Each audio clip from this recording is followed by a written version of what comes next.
Tonight on the show, one of my guests will be meeting their new waxwork for the first time. But who will it be? Is it me? Oh, what's on the show?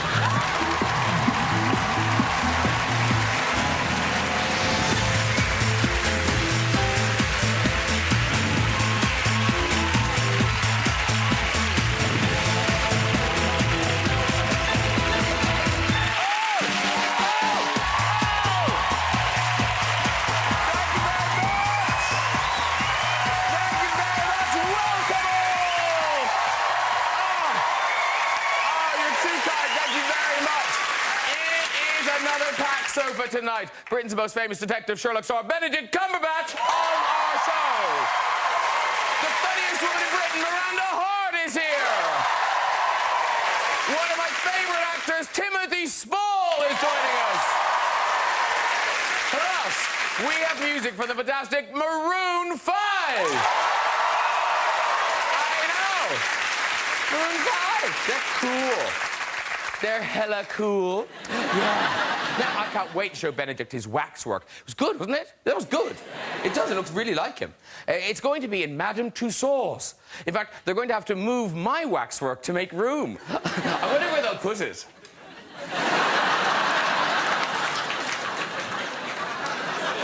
Well, that's ridiculous. I would never wear those shoes. Not me.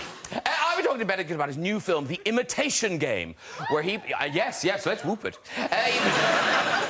He's out there punching the air. Yeah, whoop my film. The Imitation Game, where he plays mathematical genius Alan Turing, who can work out anything. Seriously. I think that's him working out how to hide his erection. Hey, gents! Hey, gents! Hey!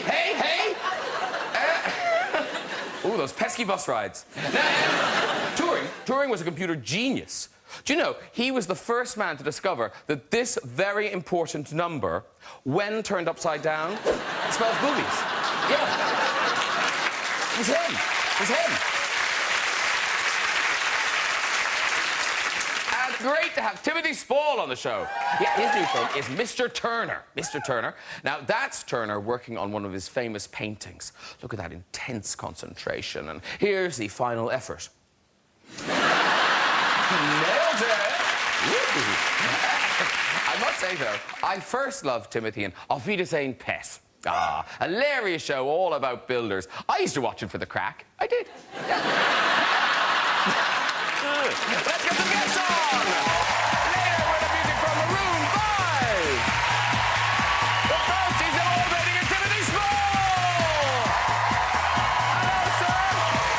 So dapper. Very dapper. Thank you. Come in, have a seat, have a seat, have a seat. She's Coast and Ours, Miranda Hart!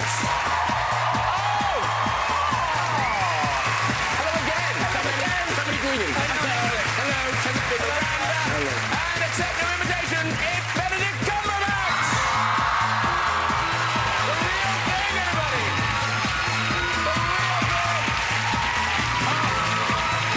Hello, sir. I'm very well. Sit down. I'm very excited to yes. All right, calm. They're very excited to introduce you to your waxwork later. You haven't actually physically met it yet. I haven't met it. No. No. It's him. I should say. It is. So. Yeah. No, it's a him. Yeah. I hope. Yeah. Oh yeah. It's all man. Oh, right. All man. Yeah. Extra wax. Yeah. I had to donate some earwax. Yeah. Now, ladies and gentlemen, I will need Febreze to get the smell of success off this sofa after tonight's show. Because, no, seriously, winners all. Timothy Spall, already Best Actor at the Cannes Film Festival for Mr. Turner. Already, I know. Already? How did that happen?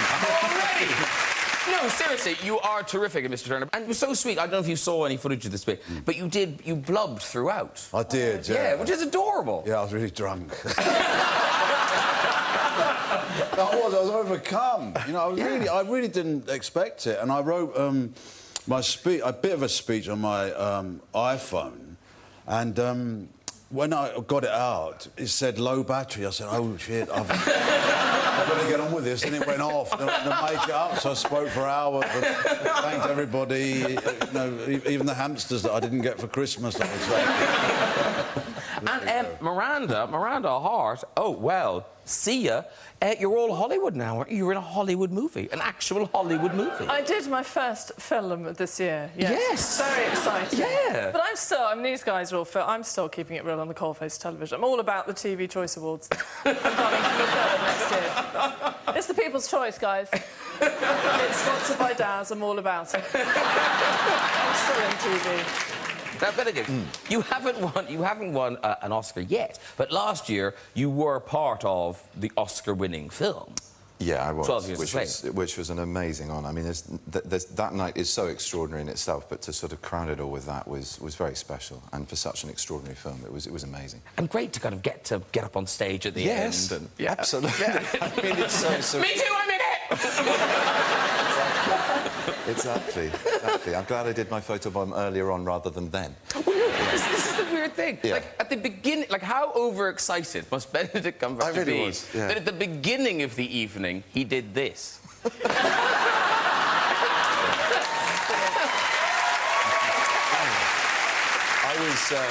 I was very overexcited, because that's a very high jump. I thought you were standing on something, but it's a jump. Several publicists, yeah. Like a running human leapfrog at it. No, it was... Well, Ellen, who was hosting, Ellen DeGeneres, I thought did a fantastic job. No, she did. She started it by oiling everyone on the red carpet with vodka. So her show was handing out, whilst they were interviewing us, these little miniatures of vodka. And it's a nerve-wracking event. It's the Oscars, for heaven's sake. So, yeah, I was emboldened by booze, a little bit like Timothy was in his acceptance. Did they know you were doing a Kenneth Williams impersonation? Yeah, it was like that. Hey, listen, word on the street is you may well be heading back to Oscarland because of your stand-up performance as Alan Turing in The Imitation Game. Now, yes, whoop it. That's the producer. Yeah. No, listen, it's all about Alan Turing. You don't know he's the guy who broke the German Enigma code and helped the Allies to victory. I think he's a national icon and a hero. I think he should be on the back of banknotes. He should be on school textbooks, you know, science books, as well as history books. An extraordinary man. And this extraordinary group of people that Alan's in charge of, they solved this unsolvable riddle puzzle, this codification of all the messages that went between German High Command and the troops, or the army, or the navy, or the Air Force, you know, were codified, obviously. And anyone could pick them up, anyone could hear them on a radio, but couldn't translate what they meant. And these people, there were scientists, there were mathematicians, there were physicists, the kind of brains you think would be able to think laterally and scientifically about the problem, but also artists and musicians and actors. So it was a wide, huge net of brainiacs, of these extraordinary minds thinking laterally to solve this problem. And so it focuses a lot on that, and then either side you learn about Alan's story, which is... Yes, the top and the tail, the beginning and the end, they're not happy times. No, I mean, after this incredible success in the war. Well, he was appallingly served by our government, our culture, our nation at the time. He was prosecuted in the 50s for being homosexual and given the choice between state sanctions, castration through estrogen injections, or 2 years imprisonment. And he chose the castration because he wanted to carry on his work. But, you know, the way you learn about him, the way the film explores him, it's very funny. It is very funny at times, as well as being really shocking and moving and thrilling. So, The Imitation Game, it opens in 2 weeks on the 14th of November, and we've got a clip, and this is yourself, Benedict, as Alan Turing, and this is you when you go to apply for the job of Codebreaker. OK. You're trying to break the German Enigma machine. What makes you think that? It's the greatest encryption device in history, and the Germans use it for all major communications. If the Allies broke Enigma, well, this would turn into a very short war indeed. Of course, that's what you're working on. But you also haven't got anywhere with it. If you had, you wouldn't be hiring cryptographers out of university. You need me a lot more than I need you. I like solving problems, Commander. And Enigma is the most difficult problem in the world. No, Enigma isn't difficult, it's impossible. The Americans, the Russians, the French, the Germans, everyone thinks Enigma is unbreakable. Good. Let me try, and we'll know for sure, won't we? This is a great one. Really, really good. Now, Benedict, every time you're on the show, we get so many messages and tweets and emails from your... Now, they're not Cumberbitches anymore, are they? They change name every time I'm on. OK, so what are they now? Cumbers. Cumbers? I don't know, I'm making it up, Graham. Yeah, I don't know anymore. Do you know what you are? Cumber People Collective, People. bunches, brands, babes. It's like they're not a group anymore. People. No. I think there's definitely some splintering going on. There's a lot of splintering. Yeah. OK, so there's a bunch of questions that I'm contractually obliged to ask you. They will go nuts if I don't. Okay. So obviously, when will we see more Sherlock? 2015, I think, yeah. OK, are you in the next Star Trek? No comment. OK. Are you in the new... What a cheese! Wow. Are you in the new Star Wars movie? No comment. No, of course I'm not. I heard a rumour you were seen around the set. I did go to set, which was fantastic. I mean, it was like walking through my childhood, and Harrison, whose place I'm honoured enough to be in on the sofa, it was... yeah, he wasn't there. The point is, I walked to the Millennium Falcon, I sat down. I mean, it was incredible. It was would you not be a stormtrooper? I shouldn't be even saying this. I probably shouldn't be saying this on television. Well, no, we know... It's a secret, don't tell anyone. We know when that didn't, because it fell on his foot. So, that's right. Yeah, so that's we know right. that, yeah. That's right. That's already been spoiled. Yeah. That's but fine. Did you not ask to be a stormtrooper or something? No comment. Are you a stormtrooper? Are you? Are you at the back of one of those people? Unbelievable. No comment. I guess it's going to go Get back of the troops or just something like that. Yeah. Is that him? Is that him? Actually, last time, as you say, you were here with Harrison Ford before. You did an incredible Chewbacca, but I'm told you also do a Jar Jar Binks. Oh, no, it's a big sea monster. Terrible. You don't make much money out of doing a good Jar Jar, let me tell you that. The most loathed character of any franchise ever. Rightfully so, in my opinion. But, yeah. And Smaug the Dragon is back. He is, yeah. At Christmas. To finish business. And I read that as a voice, that there isn't... I mean, obviously, it's put through treatment and things, but actually, it sounds very like what you did. Oh, God. Do you want me to do that as well? If you can. So, Miranda. Oh, my God. Is your heart beating faster? Slower than before? Wow. I was on the wrong side from my mouth. I don't know whether it's aroused or terrifying. I don't think it just it's spat a lot at her arousing then. and terrifying in equal measure. I'm very confused right now. I'm confused. That. We get very aroused at that. My hand went towards the heart. Yeah, I know. Yeah. Not on television. Does that hurt? No, but I feel quite faint. So do I. Stop. Yeah. But explain this. work. Explain this, Benedict Cumberbatch. This is odd. Of all the questions we had, the one that came up most often was ask Benedict to say the word penguin. What is this about? Well, apparently I got it wrong repeatedly in a documentary. It wasn't a documentary about said animal. It was a documentary about, I think, about the South Pacific in general. And now I'm completely terrified of the word. I don't go near it. Well, no, because I know, here's the thing. I thought, I'm sure they're making it up, but we actually looked You've got at this documentary. Oh, good. So the documentary is called... The documentaries are called Strange Islands. The first one you sort of get away with, and then after that you lose all sense of what the word is. Let's have a look. Listen carefully. And the last thing you might expect to see here is penguins. These are Fiordland crested penguins, named after this corner of South New Zealand. So why are these woodlands so attractive to penguins? A freshwater stream through the forest makes a handy highway for a parent penguin heading home from a fishing trip.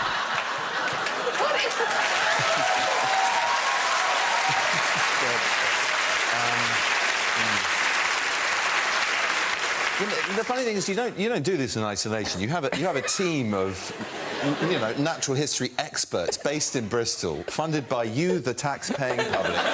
It's not just me sitting there in a booth going, I think I know how to say penguin. I'll say penguins. It's mortifying. But there are other people who should take some You flack, and a including booze my with a bottle of producer. vodka, clearly. But did no one at the end of the thing, could we just try the word penguin again? Maybe. Maybe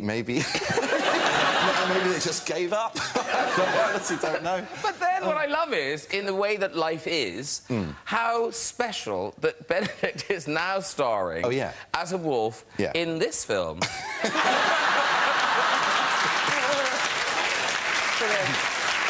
So can you say it now? Well, I've had a word with Disney. I need to check that I have said it correctly in the film. Penguin. No, penguin. Penguin! He's all over it. The sense of achievement. Ladies and gentlemen, Miranda Hart has a new book out. Yes, she does. Now, it is the best of Miranda, and it's a real treat for fans. It is the scripts of 6 episodes. Yes. But with kind of annotations and things that happened on set and things that happened before and stuff. And of the 18 episodes that you've wrote thus far, how did you pick these ones? I suppose that they are my favourites. That's Really? yes, Oh, I think. the poor other episodes. The poor other... I mean, I wrote them. It's not like I'm dissing other writers. So, so the first one is in there, because that felt right. Yeah. And then I suppose if I had to have a favourite, it would be the one I did a 3-hander with just me and my mother character and a therapist. And so that felt right for a script book, because it was a bit like a play. So that was my favourite. So, yeah, they're my 6 favourites. OK. And at Christmas, are we getting 2 or 3? We're getting 2, and it's going to be the finale of the whole thing. Well, now I've heard this. Yes. So, what, do you die at the end? By the way, it's like... I mean, is it one of those kind of darker episodes for Christmas? It's a bomb and we all die. Yeah. Wow, I did not see that coming. No, but it just sort of felt the right time for her to kind of come into her own. I want her to be happy and succeed and be herself. And once she's done that, then there isn't really a sitcom anymore. OK. Yeah. But it could come back, couldn't it? Well, no, I've sort of written the finale. OK, let me put it this way. It's a choice between going on I'm a Celebrity, Get Me Out of Here, or reviving Miranda. Miranda's coming back, isn't it? Yeah, Miranda's still coming back. Yeah. She's going to be fine. Yeah. Oh, God bless you. You heard it here first. But we'll miss it. Oh, well, that's the right reaction, because it would be awful if everyone went, yes! Never again! People said on Twitter today, which really made me laugh. I'm so relieved it's all over. When I said I had a big announcement to make, they were like, please say you're retiring. No! No, but you always get, as much as love, you always get the opposite, and I think it's quite funny. OK. You can't expect to be in this business without being ridiculed. Absolutely. No, it's funny. It's part of the fun. Yeah, absolutely. I made the mistake of... I read something about Mr Turner, and then it slipped down. I read this review, it said something very nice, and that Timothy Spall gives this whatever marvellous performance, and then it come up, and then it said, Timothy Spall is a great big fat bogey, not working... Oh, that's not very nice. I hope they don't put that on the poster. I just read the review again. Seriously, he's a real writer. He knows what he's talking about. But as well as the scripts, in that you do talk about, filming the episodes, and the weird thing is, like, so many of these things did happen to you. Well, not so many. A few. Well, the osteopath, the massage osteopath thing is real. Oh, yes. I did once go to an osteopath, and he put me in a certain position, if you pardon the expression, all above board, and I did very much heartily break wind. However, and I thought, well, if I'd done that in real life, the Miranda character has to do that. But you then always take it one step further with the sitcom. So then she then blew a candle out. Oh, right. Okay. I was going a step further than that. What's it show? Or something else? Family show. So there are... Most things haven't happened to me, but there are the odd things like that. I get called Sir quite a lot. That happens. Oh? Yeah, it's fine. Don't picture me. It's fine. I just go, these are real. And we all have a lovely time. Well, it may be too late for the Christmas episode, maybe too late for the finale, but Timothy Spall has a very good plot twist. I don't think you've used it yet. Right. Because you sleepwalk, don't you? Not anymore, thank God. Oh, how did you stop it? I just stopped. It seemed to coincide with the advent of CT televisions and record. I don't know. Fortunately, because I woke up nude in a corridor of a hotel. Oh, God. Not outside my room, but on another floor.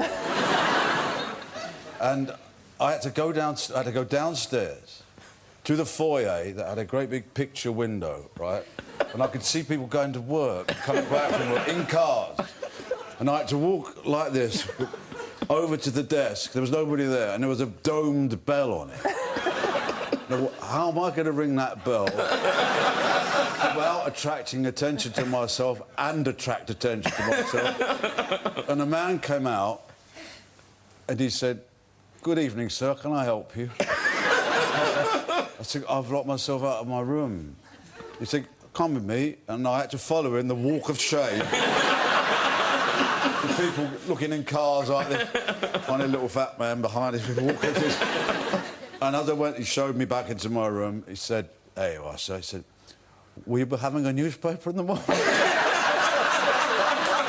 a good hotel. Yeah. Good hotel. That's why I go down to sleep. Benedict, do you have anything to offer Miranda as plot lines, or have you been in a similar... I've been in... I mean, my whole life is sort of stepping between trying to be gracious and embarrassing myself, it seems. I don't know. Yeah, well, I presented... last year I presented this thing called the Loris Awards, which is like the Oscars, but for sports. And, you know, I was meeting some icons of sport. Yeah. You know, Formula One racing car drivers, tennis players, and swimmers, including Missy Franklin, the amazing American female swimmer. And she, you know, Missy, she's what, 18? I mean, she's so young. And so I was thinking, it's incredible. You've achieved so much, and I feel like I'm double your age. I mean, it's incredible just listening to all of your achievements. I'm just... And she was sat right next to her parents as well. I said, you know, I'm sitting here and I'm just getting stiff even listening to you.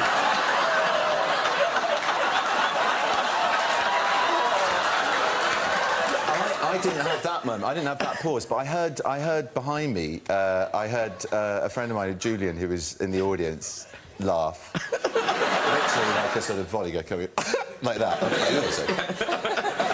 then at the party afterwards, I went up to him and went, "I'm so sorry." She went, "What about?" And then I had to explain.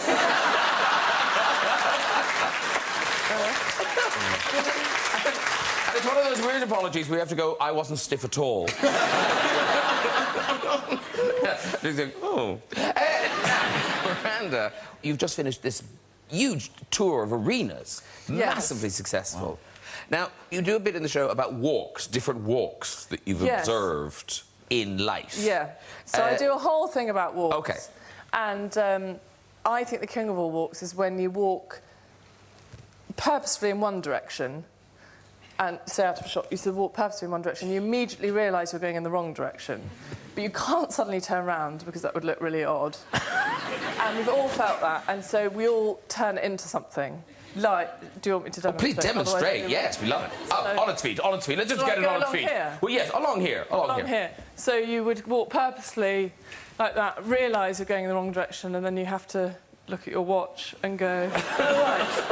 Oh, it's 11:10. That's interesting. OK. Well, if it's 11:10, then yeah, if it's 11:10, I should probably... I'll go in that direction."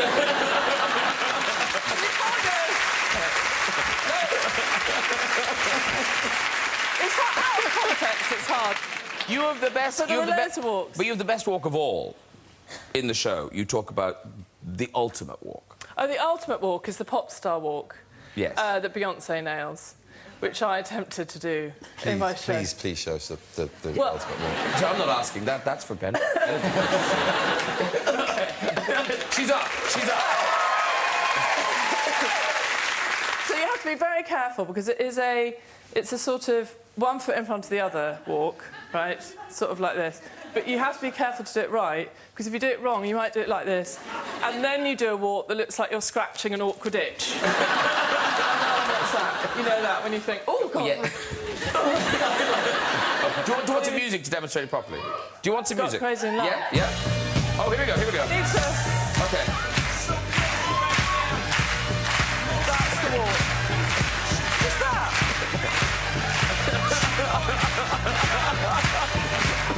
It's just a high walk, that's it. It's very good. That's it. But I want to see him do it. Go on, Benedict. Do a high walk. Do a high walk. What, there. Yeah, let's go. And you have to do the attitude down Yeah, camera 5. Let's get the music going again. Yeah. Music going again. Here we go, here we go. Okay. High walk, high walk, high walk, high walk.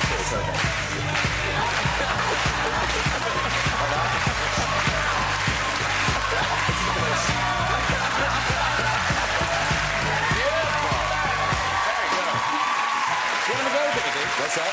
Do you want to go, Kennedy? No.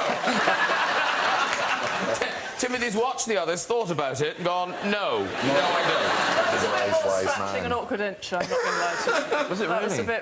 It's a bit sort of cross between scratching an itch and John Cleese. Don't take relation. No. I thought it was very supermodel. You know, that kind of strange... Yeah. It got very I can't street do at it. the end. Very street It got to at get the street end. at Very the end. street. street. Very street. Yeah, that's- Very yeah. street. Now, listen. We are so lucky tonight to Timothy Spall, another person with the buzz of Oscar ringing in their ears, because, as you mentioned, the reviews of Mr. Turner are unbelievable, just fantastic across the board. Everyone loves this movie. It opens next Friday, Halloween, and it's the story of the English artist Turner, but it's the last 25 years about? That's right, yeah, the last 25 years of his life.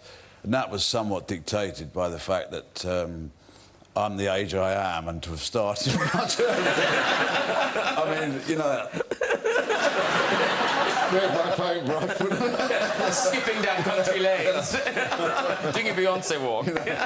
So that's what the film is about, and that also happened to be when he, at the height of his success and fame, and when somebody offered to pay the equivalent of like £300 million for all of his work, he refused it.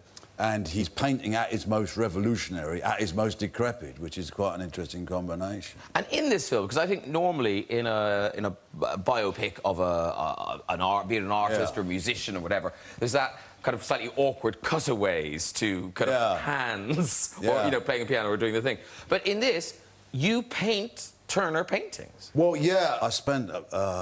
Mr. Lee asked me 2 years before we even started rehearsing the film to learn how to paint. So I did a 2-year course with a brilliant art teacher. He got me to a position where I did a copy of one of his masterpieces. But you did this. This is a picture of one you did. I mean, wow, that's incredible. Sure, that's not the original. Well, actually, if you're going to pay one of the greatest artists the world has ever known, then the one thing you're going to have to look like is going to look like you'd be able to hold a brush and a palette. And Turner was more or less born with one in his hand, a bit uncomfortable for his mother, but he came out and he never stopped painting. All right, well, listen, we've got a clip. This is you as Mr. Turner, and this is at the Royal Academy, I think. So the Royal Academy varnishing days, which meant when painters could go in and finish their paintings.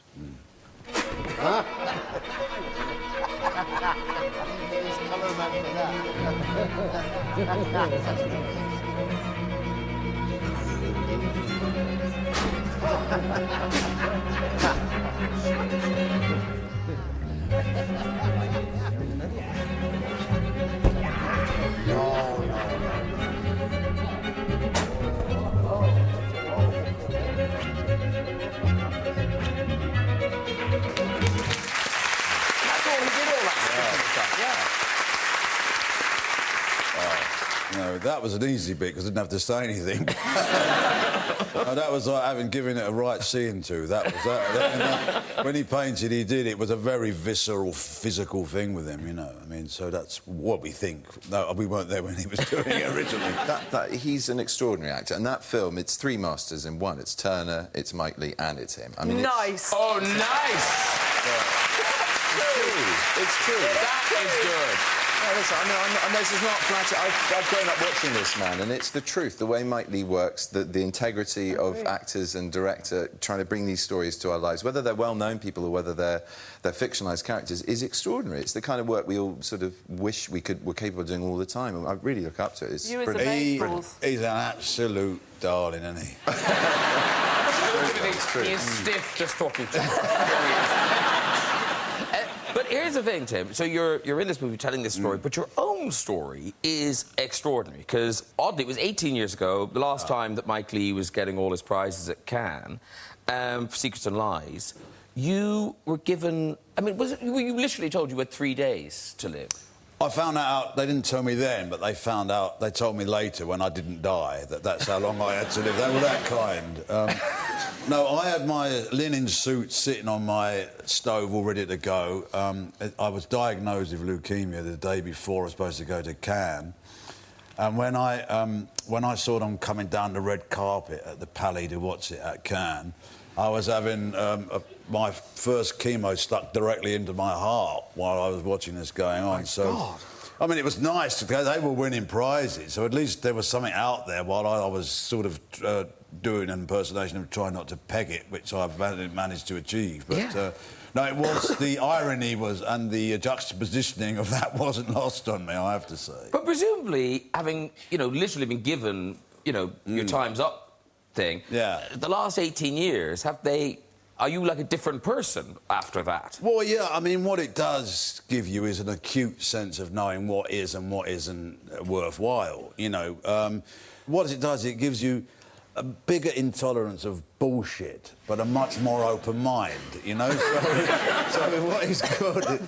But also, the thing about when you're in a state of, not knowing whether you're going to live or die or not, you're in a state of profundity. So I remember going out to the park in between treatment and looking at a tree and for the first time really seeing what an amazing thing it is. And I just thought, that'll do, And for about 10 minutes I looked at that's a really nice tree, right? And then after a while I did it again and I thought, this profundity thing is a bit overrated, isn't it? So when I got better and I started being petty and snapping at the people I loved and shouting at people in traffic jams and being ridiculous, funny and scatological, I knew that I was getting better. Because when you're dying, you tend to be profound. So never fear being a petty fool. It means you ain't dying. Well, it's an extraordinary story. I'm such a fan of yours, Tim, and wish you much continued success with Turner, which opens next Friday. And now, talking of art, ladies and gentlemen, it is time for Benedict Cumberbatch to meet Benedict Cumberbatch. Now, this is Madame Tussauds. What are they called? A wax figure. They're not waxworks, they're wax figures. Oh, right. Yeah. Okay. And you haven't met it yet, no. Right? So, come with me. Come on. Come over here. All right. Everyone come over and have a look. Have a look. Have a look. So, this is going to be spooky. So, come down here. Come down here. Okay. Yeah. You're all set? Yeah. Okay. Yeah. Here is Benedict Cumberbatch. Feast your eyes on you. Oh, that's That is weird. Really weird. Come on. Really weird. Come on. This is very, very weird. No, it looks so like you. It's spooky. Look at the back of the head and everything. He's tired. He even looks as tired as I feel. Look at that. Look, see the back. Shall I stand? Shall I stand? That's brilliant. Here we go. Oh, yeah, do it. Yeah, Oh, my God. Look at that way. Yeah, nice. That's very good. That's uncanny. Okay, now... Spot the wax. If we all come in and have a picture taken with this, right, you can photobomb us from behind. Good idea. Pile in, everyone, pile in. OK. Let's take a run up. Ready? OK. Camera over there somewhere. Ready? OK, 1, 2, 3.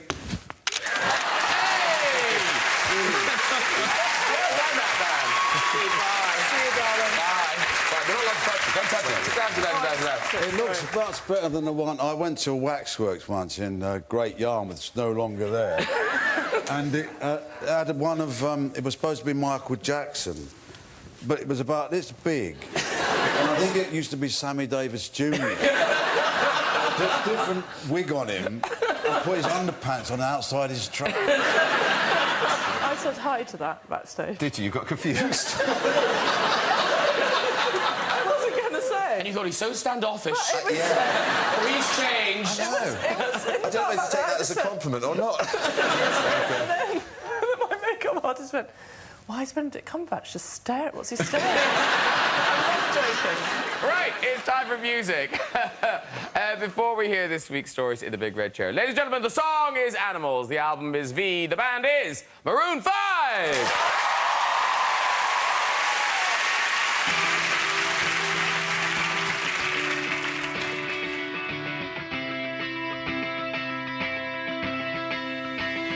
Baby, I'm playing on you tonight. Hunt you down and you alive. Just like animals, animals, like animals, boy. Maybe you think that you can hide. I can smell your scent for miles. Just like animals, animals, like animals, boy. Baby, so what you trying to do to me? If I can't stop, we're enemies. But we get along and I'm inside of you.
Just like animals, animals, like animals, moles. Just like animals, animals, like animals, moles. Baby, I'm good tonight. Just like animals, animals, like animals, moles. Baby, you think that you can hide? I can smell your scent for miles. Just like animals, animals, just like animals, don't tell no lie, lie, lie, lie. You can't deny, nah, nah, nah, that beast inside, yeah. Boy, no girl don't lie, that beast inside,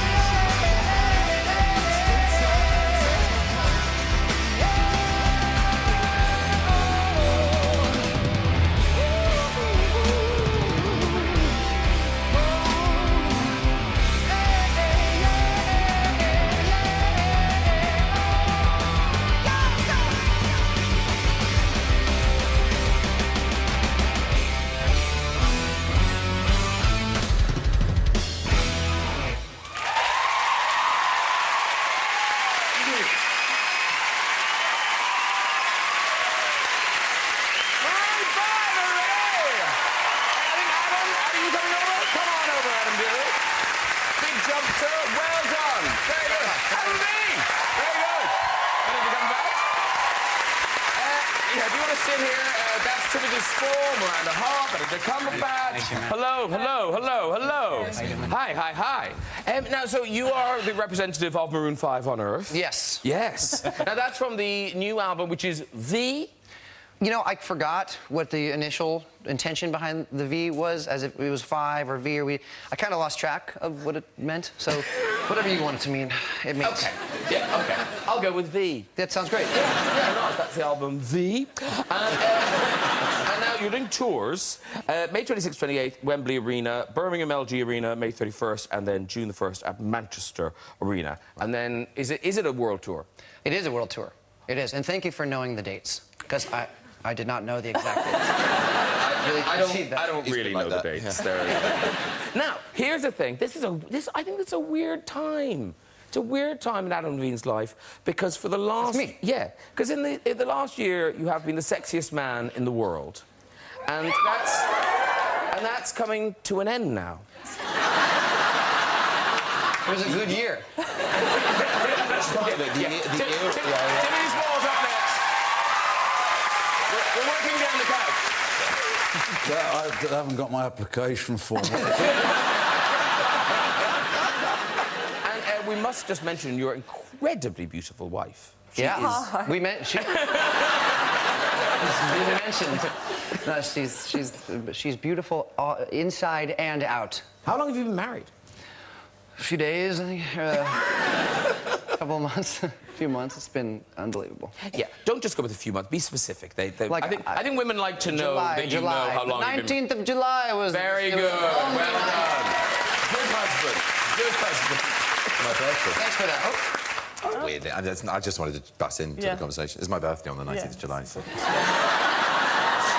Just saying. Just saying. Anniversary card, It's of course birthday it is. card. Yes, it's all done. That's It wasn't a mistake. That's why you couldn't perform at the party, darn it. Yeah. Okay. No, birthday. It's a legit excuse. Listen, before we go, just time for a visit to the red chair. So who have we got? Hello. Hello. Hi. What's your name? My name is Dylan. Dylan. And where are you from, Dylan? London. Okay, let's leave it at that. And local. And what do you do in London, Dylan? I'm just back from university in America. Wow, I'm so tempted to do that. But no, I'll let you go. You've got. Yeah, I feel tetchy, and I don't know why. But maybe I'm overtired. But okay, Dylan, go on with your story. Well, Benedict Cumberbatch and I were actually at the same boarding school. We both went to Harrow, and there are lots of rumours circulating about what he got up to there. So I thought I'd use this. Do it now.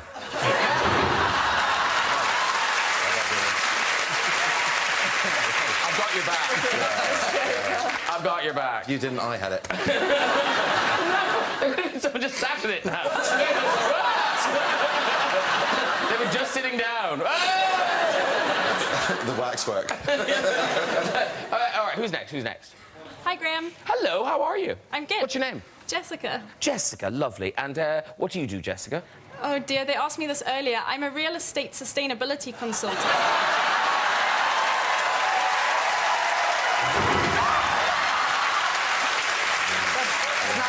That's not a great way to open. No, the people have spoken. I'm so sorry. We're not doing very well. Let's really go for it this time. Okay, who have we got? Hello. Hi, I like you immediately. What's your name? I'm Jess. How are you? I'm grand. And what do you do, Jess? I'm a regional fundraising manager for... Okay, well, don't go on. It could get worse. So, all right, off you go with your story. So I was 14 on a school trip to an outdoor activity centre. Can I just stop you there? This is the sort of story we like. We know there's going to be some nudity, or a poo in a bag, something good's going to happen. You're nearly right. She's You're nearly 14. right. She's 14. She's off you go. So it's an outdoor activity centre, zip-wise, that kind of thing. It is toilet humour, I'm afraid. Yay! It's about poo. The toilet facilities were in these little wooden huts dotted around this forest. So I went in and I was bursting for the loo. Of course. Went to sit down, heard some noise, and I thought, OK, what's that? Turned my head to look down the toilet, which was not in a particularly lovely state, to see a rat swimming in the toilet, staring back up at me. I'm ashamed to say I was so desperate for the toilet that I peed on the rat. Yay! Big and walk. Queen of the red chair. Walk. Well done, everyone. If you'd like to join us on the show and have a go in the red chair, you can contact us via our website at this very address. Listen, that is it for tonight. Please say a big thank you to my guests tonight, Adam Levine and Maroon 5. Mr. Timothy Spall. Miranda Hart. And Benedict Cumberbatch. Join me next week with top comic Mickey Flanagan, Girls creator Lena Dunham, Oscar-winning stars Anne Hathaway and Matthew McConaughey, plus music from Sia. See ya. See ya. Good night. Bye-bye, everyone.